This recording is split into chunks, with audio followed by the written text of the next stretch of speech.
So, how can we release trauma that's stored in the body? Perhaps you've seen videos of people who are being worked on by a somatic healer and they're crying or screaming or they're shaking uncontrollably. This is them having a cathartic release.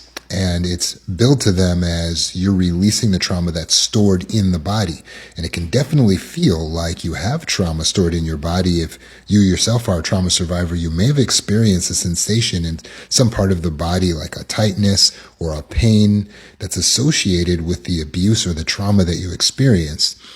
But if we look at it logically or scientifically speaking, it's not literally the trauma inside of your body, because the trauma isn't what happened to you, but it's how you process what happened to you. And what we're actually experiencing is real muscle pain or muscle lockup or atrophy or different issues, of course. Sometimes it can even create autoimmune issues. And all of these physical symptoms are real, but they are not the trauma. They are a result of the psychological wound that's happened.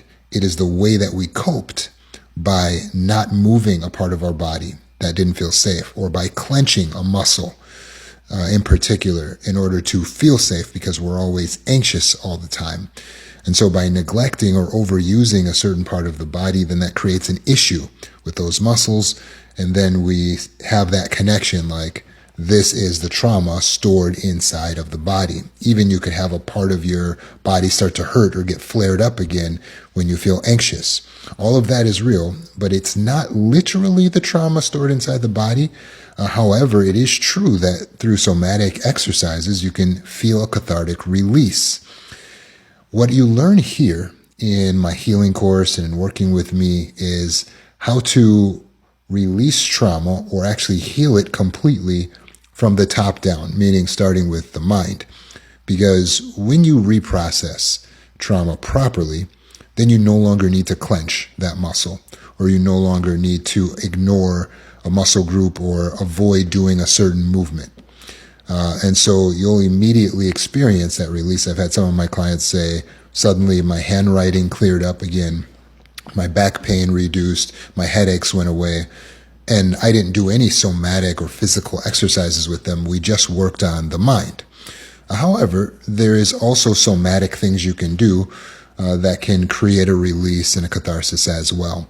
And so if you have some physical pain in your body as a result of trauma or a tightness, you need to reclaim that part of the body that you've cut off through flight or freeze response.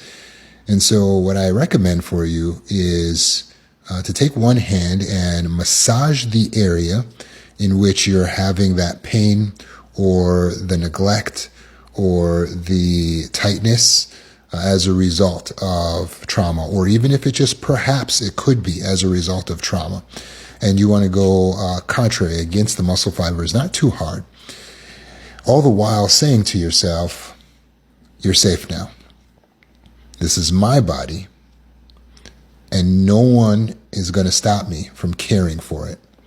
You're safe now. This is my body, and no one is going to stop me from caring for it. In addition to massage, you need to stretch those muscles. So you need to look up actual stretches for that particular muscle group.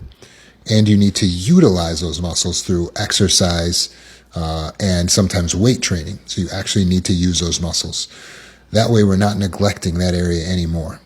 Once you're able to stretch those muscles, massage those muscles, use those muscles without crying, without shaking, then you've effectively healed that trauma that was trapped inside the body, or that felt like it was trapped inside the body.